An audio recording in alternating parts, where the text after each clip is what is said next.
Grant Collins. I'm a member of Iraq Veterans Against the War. I was a corporal in the 1st Battalion, 23rd Marines. Was in Iraq from August of '04 to May of '05. A few months after I was there, I mean, a lot of things weren't sitting right with me. The command structure, the missions that we were getting didn't make any sense. We're going after people, Mujahideen or Muj, and they didn't have any idea which ones were the right ones. We're kicking in the wrong doors, terrifying children, helicopters screaming over their heads at night, and I'm trying to calm the women and children while the men were dragged and separated out and completely humiliated in front of their families. In that culture, it's a very big deal to be treated with respect in front of your family, just as it is in ours. But in this, I mean, it can mean a lot of shame. When I really came to the point where I knew that what we were doing was absolutely morally wrong was when, well, a few days, everybody knows, a few days after Bush was reelected, we are allegedly reelected. We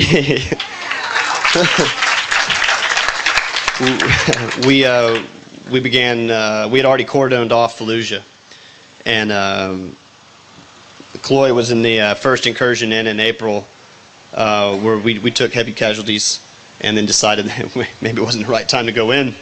Maybe there's too many of them in there.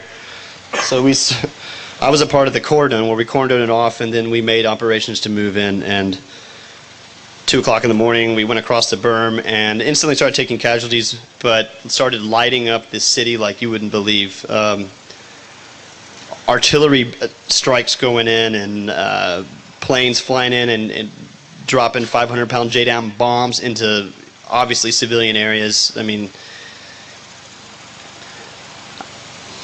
my platoon was tasked with moving down a certain sector from the north side of the city, and of course we had to take every building block that we went through, and we had already come up to like a four-story like apartment building, and we had encountered heavy resistance from there, and there was no way that we were going to be able to clear it with using people, so we called an airstrike on it, well, a helicopter strike with it, and after a couple of them, the building just completely collapsed in. And I was thinking at the time, man, how many civilians could have been inside there? I mean, just like any kind of conflict, there's people that are hiding inside of places that are unable to come out of these buildings out of fear that they're going to be killed by the enemy or our enemy for leaving, or out of fear that they're going to get shot in the streets, because when they do, they come out and they do get shot in the streets trying to get away. We moved down another block and we came up to a smaller building, and my squad was tasked with taking this building, and the doorway, there was fire coming out of the doorway, machine gun fire, and from the windows. So I had an attachment of SMAWs, which are rockets, a two-man team of rockets, and you can use these rockets to blow holes, make another doorway, if you will, in the side of a building. So I gave the order for them to use the missiles on the building.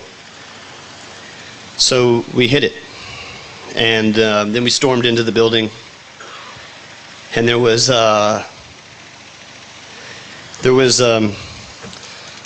two 14, well, looked about a 14-year-old kid, a 6-year-old kid, and a young, maybe this could have been her husband, I couldn't tell because he was so messed up, and a woman that was bleeding, but not severely, and all she was screaming, "Why, Laish, Laish," and